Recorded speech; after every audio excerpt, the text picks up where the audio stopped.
Hello, everybody, and welcome to episode 6 of the F1 Agenda podcast. Today, we'll be reviewing the 2018 Spanish Grand Prix. I am your host once again, Dan. We would normally have Callum, but he's a bit ill at the moment, so I hope you get better soon, buddy. And joining me today, I have Simon. Hello. Jeebus. Hello. Geordie. It's me. And Saf. Yes, so today we shall be reviewing the 2018 Spanish Grand Prix, and I think the first start should be will be free practice, where Kubica made his practice debut. Well, look, it's a hype train over Kubica. Yeah, the Kubica hype people were very excited. Did you watch him on board? His right hand looked weird. I swear he was driving most of the lap one-handed. He basically was like, I stole one of the onboards of it after practice, but it's like you can see how he doesn't turn with his right hand. He basically just pushes the wheel slightly. He basically just rests that arm on the wheel instead of actually using it to turn. It was really strange, and the fact that he still goes as fast as he goes is impressive in a way. True, yeah. Although it was a very depressing sight for Williams this weekend. Yeah, they kind of had a reality check, let's say, after Baku. There's the feeling when the FP1 time is quicker than the entire Williams than any Williams time this entire weekend. That's quite depressing for Williams. Questionable. Yeah. But I think the biggest event from practice was Brendan Hartley, who ruined his Toro Rosso in FP3. It was a bit of a big crash, wasn't it? Yeah, I think it was through turn 9. I think he went a couple of centimeters it wasn't onto the grass. Was it turn 4 or turn 5? It wasn't turn 5. I thought it was 9. I thought it was just before the last turn 9. Yeah, because he put a wheel on the grass and then he just kind of lost it. Yeah. Did you see I think the best moment out of that, or the worst if you're a Toro Rosso mechanic, was the whole rear of the when it just collapsed off in on itself. You know, they were just lifting up and they just went nope. but no, and basically like you could almost think the mechanics is like. No. Well, they have a Honda, so I mean, the mechanics were always like, "Oh well, there's a job." Oh, it's got even worse. Like maybe we can get this out to quality. Okay, no, we can definitely not get this out to quality. certainly. Yeah, which of course, as Simon just said, Hartley's car wasn't able to get out. And I think that's a swift way to move on to quali. Merc seemed to be back on the pace. Meh. It was a Merc track. Track with Mark Pretty tires. much. Well, yeah, we did have the tires were changed or adjusted for this weekend, I believe. Yeah, Perel brought tires with a different thread and different build-up, basically. Yeah. Which seemed to have fixed Mercedes and Red Bull's problems. Which is Well, not that's to like the liking of any Ferrari fan.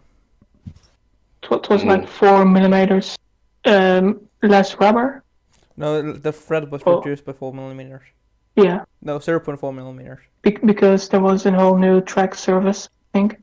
Yeah, Yeah. that's a new track post service. Yeah. And they're probably going to do it again a couple more times this season. They'll do it at Silverstone because Silverstone also got new Yeah. service. There may be a few more. Yeah, but I think the biggest standout from quali for me was how much faster we are this year compared to last year. This year's pole time, nearly 3 seconds quicker than last year.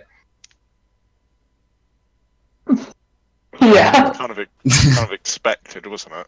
After this testing. True, but I mean, if we look over the first 4 races, I mean, I think I saw an article like November last year that said, "Oh, we'll be 2 seconds this year," and we haven't been anywhere near that. And now suddenly we come to Spain, it's like, "Oh, hi there." these cars are actually a lot quicker now. You know, both the track record and the actual lap record got smashed. Hmm. Like, what was the quali lap? It was like a 1:16.1. Yeah. Yeah, 1:16.173 by Hamilton.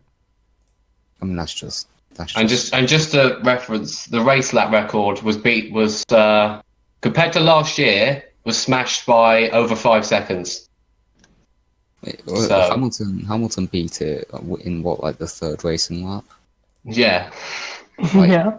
such straight first racing lap in, bam. It's just mad. Mm. Of And course, especially when they've got the halo on, which is just ridiculously heavy now. yeah.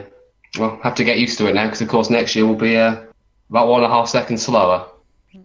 Well, Oh, well. that's what is being estimated. But if you think about it, like 1.5 seconds, it'll just be last year's times. Yeah, well, yeah. So is it really that? And if the bad? racing's better, I guess it's worth it.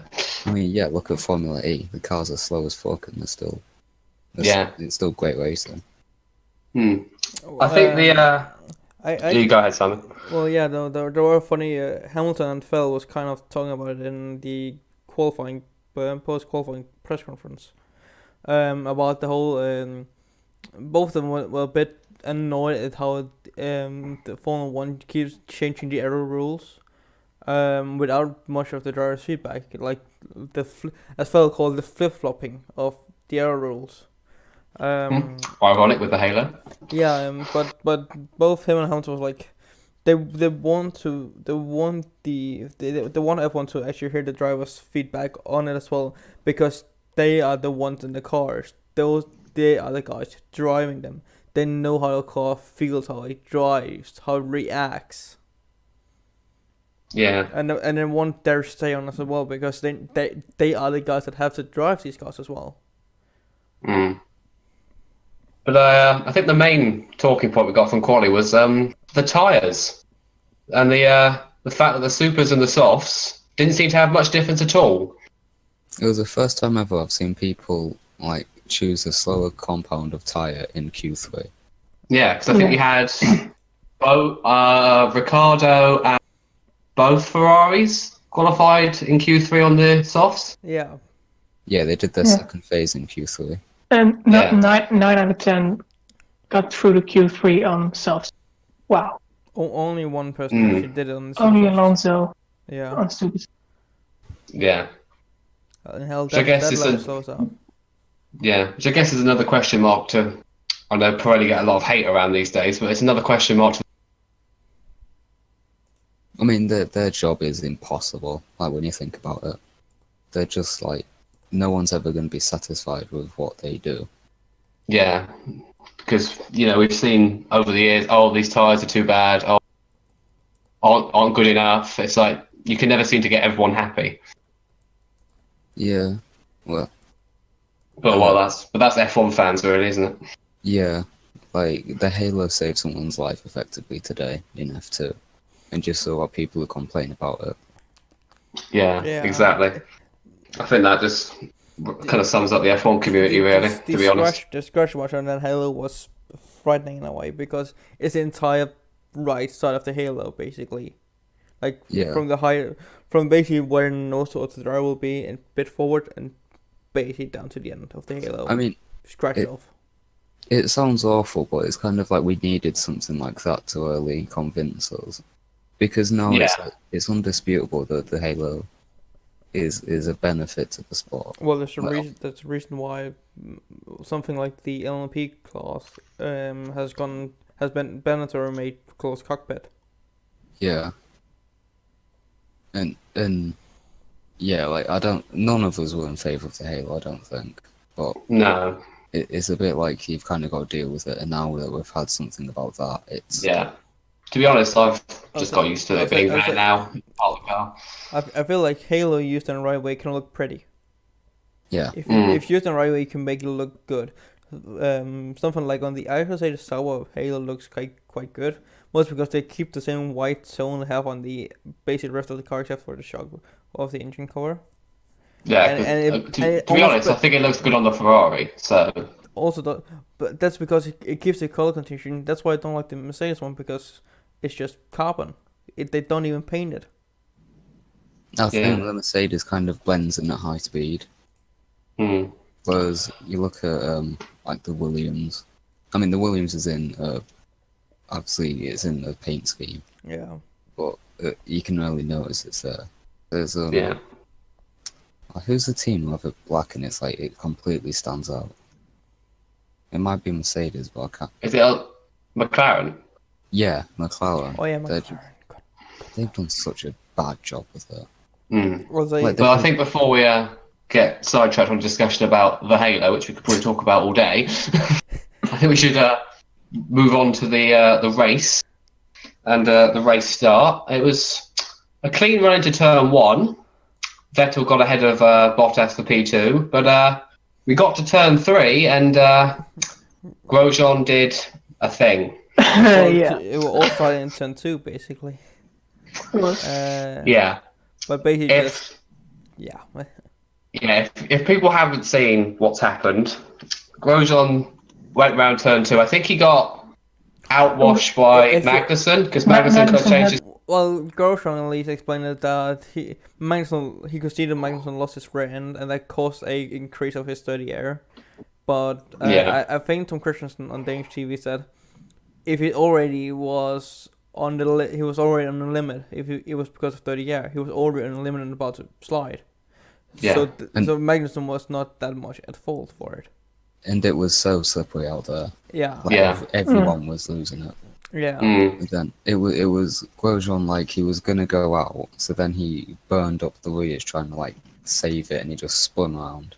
Cloud of smoke. But you going the entire racing, the entire track with smoke.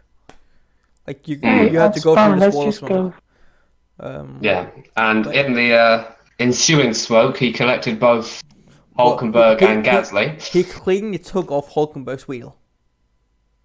He did. He literally ripped it off. Yeah. He cleanly took off Hulkenberg's wheel, and Gasly's front. With the tethers they've got on the wheels, that's a very difficult thing to do. Yeah. Yeah. Well, the way the accident was, they couldn't rip the Hulkenberg and Gasly anywhere to go, because the cloud of smoke that Grosjean basically made was blocking the whole circuit. Yeah. I think there's an onboard on Sirotkin, and he literally basically comes to a halt in the middle of the track because he doesn't know where to go. Yeah. That's literally how bad it was. Yeah. I think got to play Sirotkin a bit there, because he knew no one was behind him, so he just kind of keeps it slow, keeps it steady. You know, True. Make sure he doesn't end up in anything. Yeah. Yeah. But out of that, Grosjean has picked up a wasn't it? 3 place for Monaco? Free replace. Yeah. And 2 penalty points. Yeah. So his catastrophic start to the season has got worse. It's actually his worst ever start to an F1 season. He has 0 points in 5 races. And that's while his teammate Magnussen is he's quite a bit. He has 19, I think. 19 points. Yeah. The same as the entire last season. Yeah. No, Only the first 5 races. 19 points, like it's not looking good for Grosjean as it is. And this is the second race in a row where he is retired due to his own error. It's annoying though, because like he could have got 7th today. He could. 8th at the very least. Or just look at Magnussen's performance. Which we'll get onto later. But in Baku, what was he? He was 7th in Baku. 6th, actually. He was 6th. Yeah, 6th. He probably would have got 5th. Then in Australia, wasn't like his fault. The worst thing for Grosjean is I believe it's come out that he has to fight the season. And it basically is there's at least rumors that it is a battle between Magnussen and Grosjean about who will stay at Haas. But Ferrari doing a little bit of business, putting one of the drivers on. And Grosjean really isn't defending his case. Yeah, I mean, I've got the feeling if Grosjean continues like this, I could see Leclerc taking it. Because it's A a thing that, mid-season promotion, right? it's a thing that they don't need Grosjean for experience anymore, because they've needed him for experience for the first 2 years, but Magnussen's got equal enough experience. Yeah, and this year he's beaten Grosjean. Has he beaten him every race weekend? I think so. Yeah. In quali and in race. Yeah.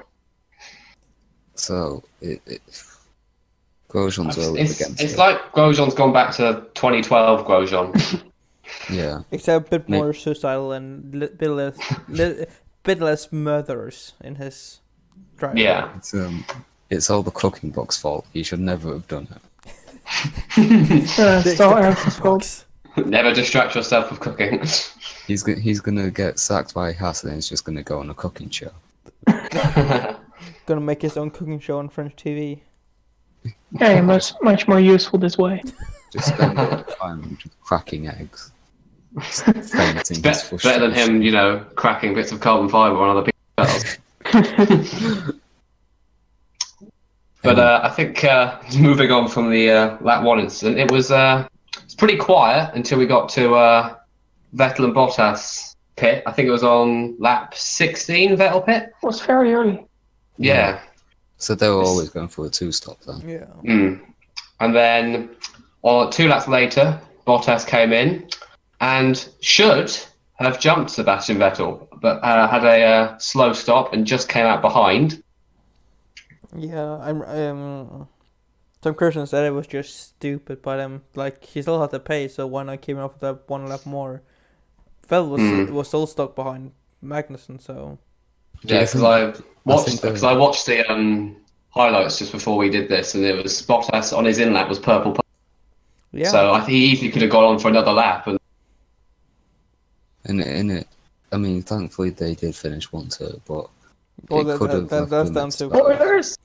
that's down to Ferrari being Ferrari and real not. Yeah. And also I'll come in also late, but Ferrari did a very stupid pit stop. Yeah. But also finish. Talking about Ferrari, Kimi Raikkonen. Oh dear, what a poor weekend it was for him. I think didn't he have 2 engine issues this weekend? Because I swear he had one in free practice. Had one in free practice. They put a new engine in for precautionary. That went well, which then failed in the race. Yeah. It's just another poor weekend. Well, He came off the podium to this. Off the podium, back you and down to. So far this year, he's either had a podium or DNF. Thomas is so sad. He didn't really have the pace though, did he? He was going to get caught by the Red Bull. Not really. No. He was being chased by the Red Bull basically the entire time until he had his engine thing. I think it was intelligent what he did when he did though, because he just got straight off the racing line. Yeah. I think that's Kimi's mega experience that he just knows what to do. They're like instead of some other people. Just for yourself, just get off the line. Get it safely back into the pit so you don't have to stop in the middle of everything. It was weird because he was going to go into the pits and then he just stopped. He may have gone in contra order, like do this and then not. Yeah, because he was asked to stop the car, but he then kept going. So done like a reset or something. The thing to remember is that usually radio messages are a bit delayed. Yeah, obviously. But so do you think he had the initial thing, in the middle of the chicane, and then?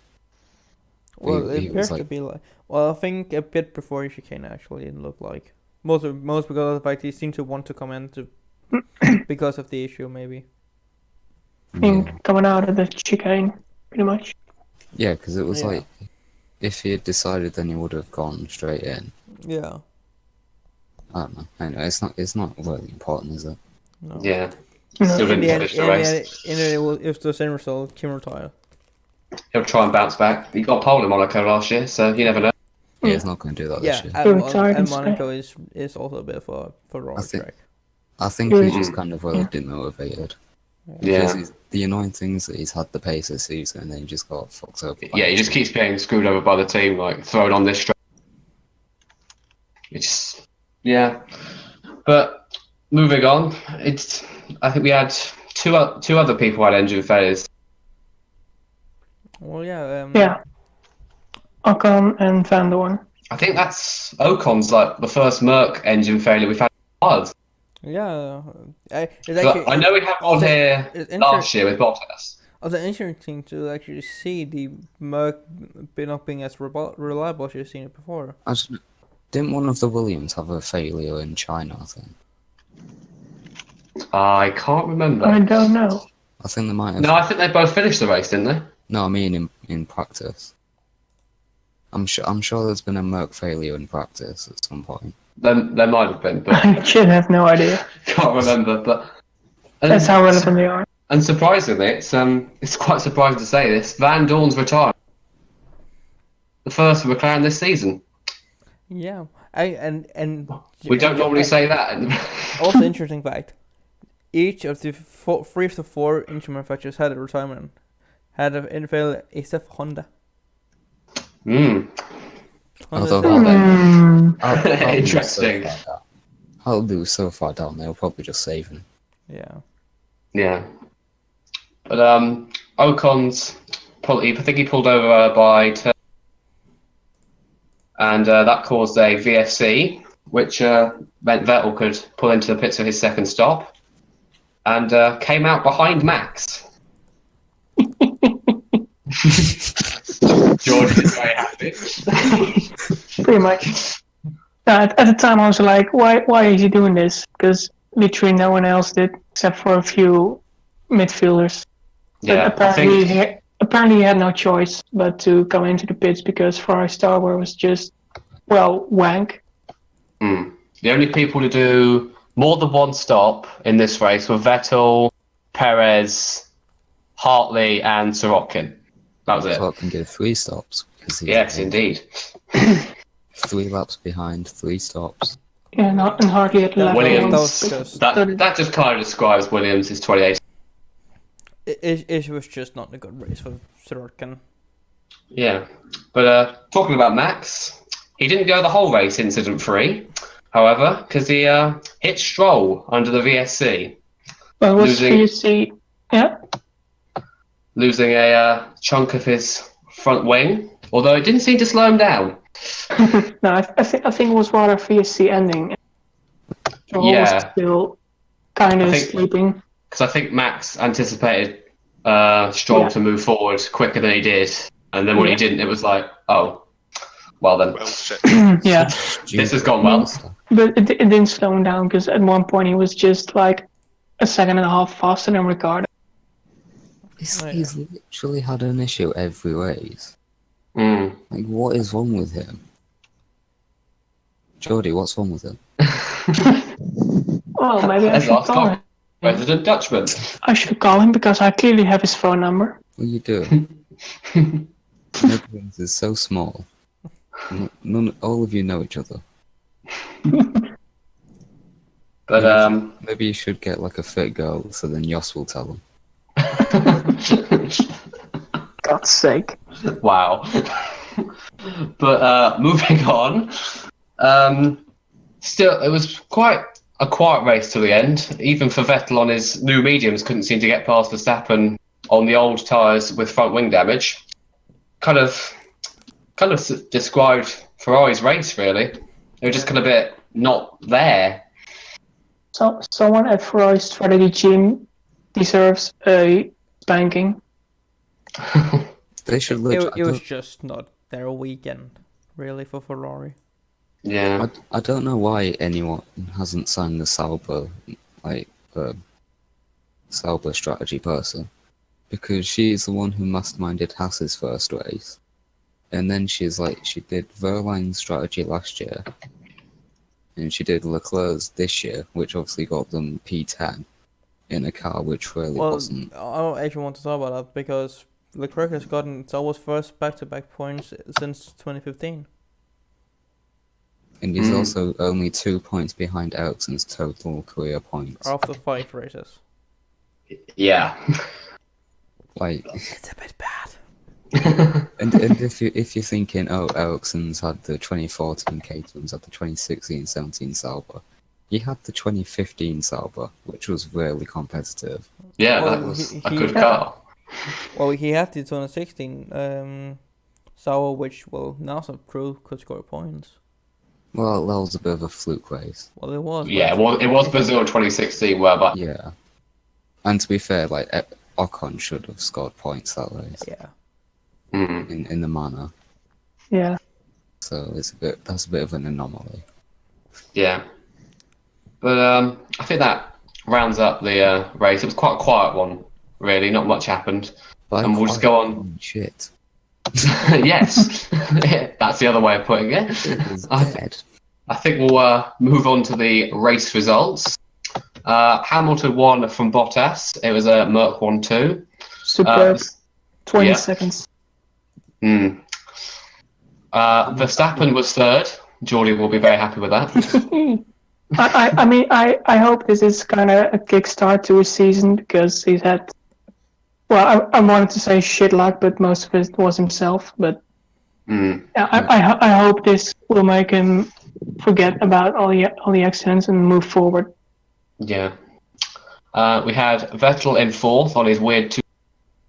Ricardo was fifth. Ricardo was kind of nowhere this race. Well, He was nowhere he until was- the final couple laps. He was double distance, like he was over 25 seconds behind his own teammate. Yeah. He also spun under the virtual safety car. The cameras it wasn't shown on the live feed, but No. Didn't he have an issue early on in the race where he kind of went into grab like turn 9 on the exit? Well, Oh, yeah, lap one. Where Magnussen almost got around him. Yeah. Ricardo was kind of weird. He seemed to just be nowhere, and then every now and again he just smacking like a 18.6, 18.4, like the second quicker than everyone else. Just like, oh hey, you're still here, right? I think he's feeling the pressure from Bottas performing so well. Because I think he can see his like options narrowing, and because obviously like Baku last race it didn't help him. No. And he's going like since China. Well, the tourists after China since this when it's kind of not been the best for him. Let's put it that way. Also mediocre performance in Spain and they crashed in Baku doesn't help. Yeah. P6 we had Kevin Magnussen. Jeebus will be very happy with that. Woo! As will Simon. In P7 we had Carlos Sainz ahead of Fernando Alonso. So good race for the home fans. Get both their drivers in the points. Can I say something about Alonso? Go ahead. And McLaren in general. Like they come here with this radically like B-spec car. All they've done is change the front. It's just this weird new design. It didn't even help them. I feel like the only thing this new B-spec car has really done is just to make it added a few more pips and pams on it. A few fins and wings and. The only difference it seems to have made is that the car got Q3. Even then, it was scraping in. But they got Q3 last season with a Honda engine. Well, yeah. Think about it. He qualified 8th. He qualified 7th in the McLaren Honda this year. The only thing the McLaren B-spec car has done is make sure that the front wing now has a face. I don't know if anyone else seen it, but it just looks like a face now. That's the only thing this new B-spec car's done is create a it's literally the O face. Like I've got the speed traps up, right, and weren't McLaren still the slowest in the speed traps? Pretty much, yeah. They're great, just ahead great B-spec car. They're just ahead of Renault. But that's the thing, like their issue was with drag, and they haven't even improved it. They've improved it a little bit. Like you talk about this like B-spec car, and it's just done nothing. I guess that was the fear with McLaren. Yeah, I think we talked about it in the last podcast about whether it's actually going to end well, then all go on this radical change, and it's helped, but it's not really helped that much. I can't see a lot of teams picking up on it because it's not even original. It's just basically the Sauber, which is essentially the Force India nose. with like a bit of the Red Bull, and then just they've added in some nostrils for no real reason. Yeah. It's literally they've looked down the grid and put how many different teams is wings? Well, they've got a bit of the Merc, a bit of the Red Bull, a bit of the Force It's India like they got in and /Salt. said like, okay, let's pick. We'll take a bit of that from wing, and that from wing, and that from wing, and that from wing, and that from wing, and try and make something out of this. Yeah. Mm. But rounding out the top 10, we had Sergio Perez. Another great performance from Charles Leclerc. Yeah, he seems to have gotten into the rhythm now of Formula One. Yeah, because didn't he say after China or around Baku he was changing his driving style? After Baku, he said that the driving style he had in GB3 and F2 didn't work for him in F1, so he tried to change it up for he changed it a bit for Baku and seems to work for him a lot. Yeah. As we can clearly see, because like people was like, "Are you sure this is Leclerc?" Like because people when they saw he was barely beating Ericsson and even losing to Ericsson, was like, "This is just empty hype." But as like with him having changed his driving style, he has like, he was like, he's silenced some of those styles because he's just massively beating Ericsson. I think the tracks also help. Yeah. Because Yeah. he knows these tracks, and I would expect him to do very well next time out. Yeah. Well, he will dream to finish well next race. Yeah. Yeah. He will Especially. He will dream to finish like 7th if he could. Mm. Can I make a point about P11 Lance Stroll Yeah. massively Do it. outperforming his car? Yeah, indeed. Pretty It's much. like, that car, you've seen it, like the amount of times it's been in the gravel and everything, and Swatkins spun mid-race. It's just got nothing. Like Kubica said he was embarrassed to drive it. Yeah. Maybe that's a bit of twisted words there, but it's awful. Mm. Yeah. Although he did get shut up by Will Buxton after the race for basically, like when you consider about it, getting P11 in that Williams is still somewhat of an achievement, even though Exactly. only 14 runners actually complete the race. And it annoys me when you see all these people who just follow all the headlines and they're just going, "Oh, Stroll's awful," and everything. Get Kubica in the car. Just shut up. Yeah. I mean, you could bring Massa back, and I don't think he'd get much better out of that car. No. Yeah. No. That car is just utter shite. Yeah. To say If I were Williams, I'd start working on next year's yeah. Like to say because you're not going to get anything out of this year. Like I say in the most PG way possible, that car is just nope. Yeah. That car is just to the dustbin and delete everything you have on the car into dustbin. How have they got it so wrong? Well, it seems like they tried to pick from different teams, basically do what McLaren has done with the B-spec car, but instead of actually having everything work, that just seems to make everything worse, in some unfathomable way. Yeah. It's mind-boggling. It's mind-boggling that Paddy Lowe designed that. Yeah. Mm. Like he hasn't built some amazing cars. Obviously, the 2013 McLaren swings to mind. Yeah. But I mean, even so, this is just. They're over the 2+ seconds slower than the fastest car in the grids. Yeah. It's basically McLaren 2015 levels. This. And you could kind of tell this because I can remember at the launch of the car, Stroll looked just so uninterested. Yeah, I think that like it's basically like he knew this thing was not gonna be good. Yeah, because they would have been running it in the simulator. Yeah. And what I imagine is they've been going in the simulator and nothing they've been putting in the wind tunnel has worked. It's all basically just been failed. Basically, when you play F1 2019, but instead of seeing Chris come to the hospitality, you always go to his truck to get the very bad news.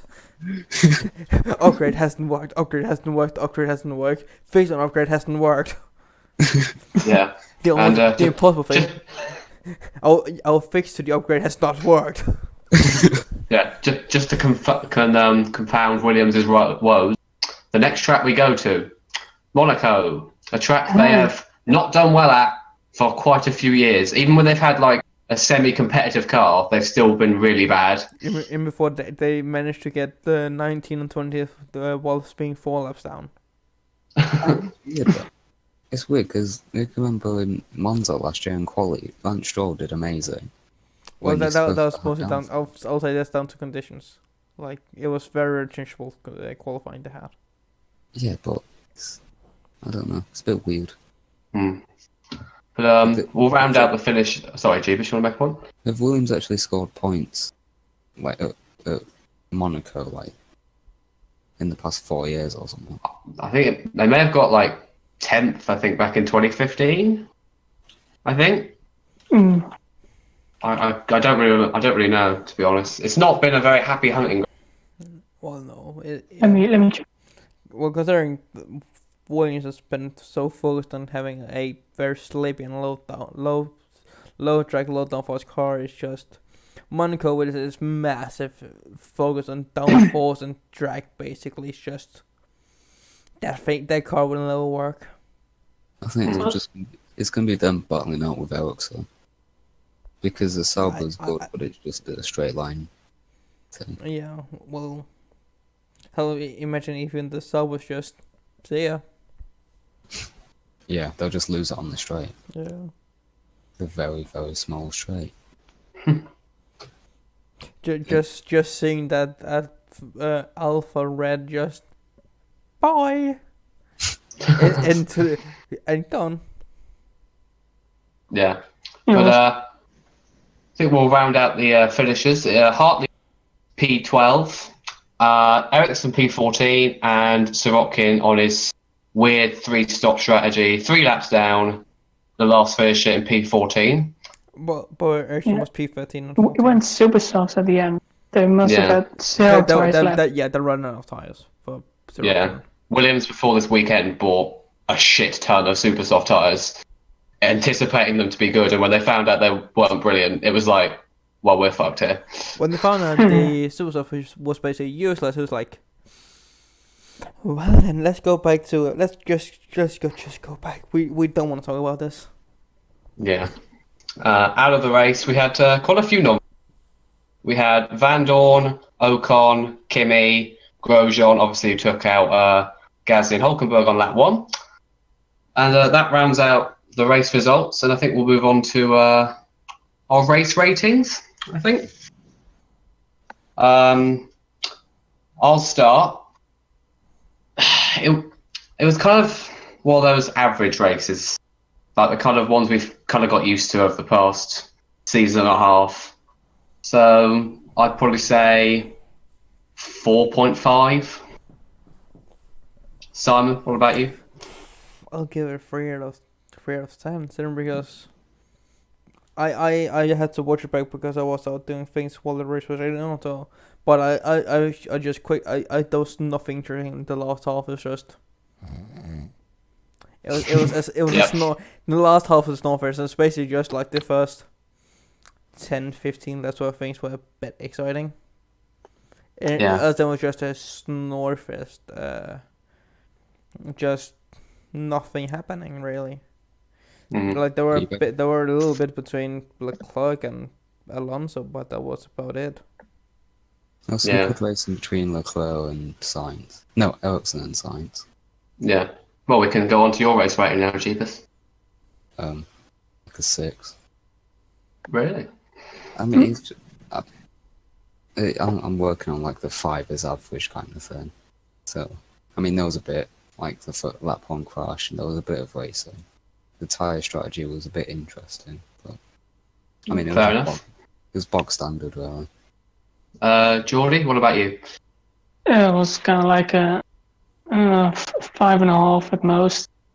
I mean, Verstappen obviously cracks it up a little, but yeah, there were points in the latter parts of the race where no one was within 3 seconds of each other. Yeah. So, yeah. Yeah. And Saf, what about you?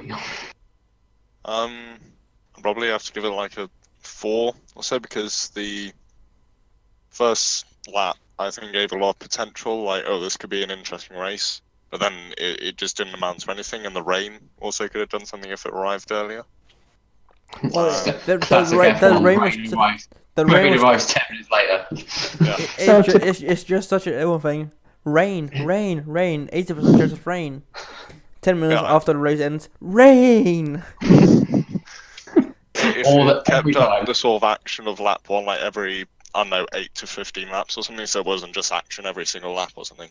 If it was like every 8 to 15 laps or so, and then the rain kicked in like the last 10 laps or so, probably would have been a really, really good race. But none I would of that say happened, the so last 20 laps, and you would really have had a race on. Really had a race on our hands. Like Yeah. I was watching the Nürburgring 24 race over the weekend, and like when the actual rain hit in the morning of today, things got wild. Yeah. There were cars off everywhere. They had to suspend an actual endurance race because of dangers. So like, that was. It's interesting to see how much the rain can change a race. Yeah. But I think we'll move on to our personal driver of the day. It's there's not. I don't think there's too many candidates since it was quite a quiet race. But I'm going to go for the same as Bakker. I'm going to go Charles Leclerc because he's done another great performance in that car, and I think he deserves it.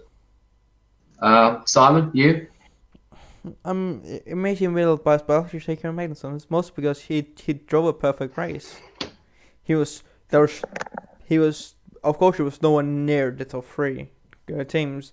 He was also way far away from everything else. Like he drove a perfect weekend. Magnussen had quite a lonely race. Yeah, but he drove a perfect weekend. He did what he had to do. Even he was so far away when he did his pit stop that they pitted in P6 and he came out P6. It was like, as much as you can say it's boring, he had a perfect weekend for once. No wheel nuts, no collisions, no nothing, nothing with being in danger except for like that thing with Leclerc, but. Yeah, Haas looked to be back to their fourth fastest car but I was like, thing that they had in testing. For me, at least, it was Kevin Magnussen most because he drove. Well, he drove just a perfect race, and probably one of the few that will deserve it. Of course, Hamilton could also deserve it for winning, but yeah. Jeebus, you? I've got a good idea what it's going to be, but well, I might be a bit biased here, but I'm going to say Magnussen and. Really? Oh my god! Nah. Mostly because, like, as Simon said, Magnussen drove a perfect race, and Stroll just outperformed that car like a mad thing. And yeah. he deserved a point. Fair enough. Geordie? Yeah, you expect me to say Verstappen, don't you? Maybe. Yes, we do. No, but I don't know. I mean, it's a bit of a lucky podium because King retired and Ferrari being Ferrari on the strategy. Now I'm just gonna have to say Lewis Hamilton for just smashing it, gaining self confidence after Baku, the race he shouldn't have won. And yeah, he's done a perfect job this weekend, to be honest. Yeah, fair enough. And Saf, what about you? I think I'll just be the lazy one and say Hamilton because he was quickest in qualifying, which I know isn't driver of the day thing, but he literally dominated that race. Start to finish. The only time he was behind anyone was after the pit stop when Max in pit. Literally, apart from that, he led the entire race and won by over 20 seconds. And he just drove from. I know Magnussen, Leclerc, they outperformed their cars and everything, but Hamilton drove incredibly well today. So yeah, I think that's fair enough. And that rounds out our Spanish GP review, and we'll finish up this podcast with our Monaco predictions. Oh God! Help me! How fun! It's going to be a boring race. Yeah, or it shouldn't be called the Monaco Grand Prix. It should be called the Monaco Procession, to be honest. But But I think- the Monaco centipede race. Yeah. The world's most expensive traffic jam. Yeah, exactly. But I think Ferrari will probably be back for Monaco, so I'm gonna go Vettel pole, Vettel win. I think. Simon.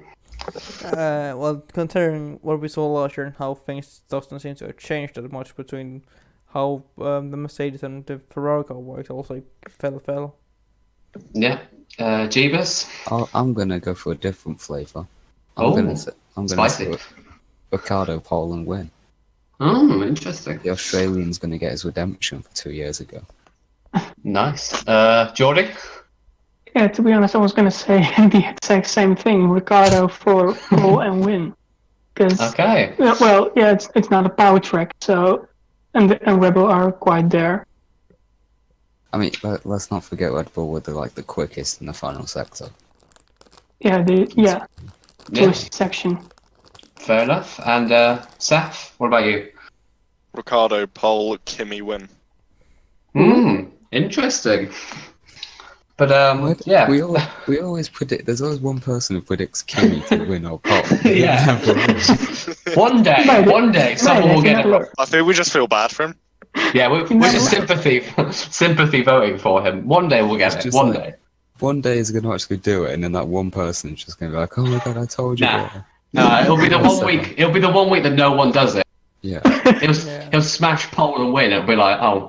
You said I was mad, but look at him now. But yeah, that's where we'll round out the podcast today. That was our review of the 2018 Spanish Grand Prix, and say goodbye, guys. Bye. Goodbye. Until Next time. Make sure to like and subscribe to the channel and follow us on Twitter. But yeah, guys, thanks for listening. Bye. Use the code agenda.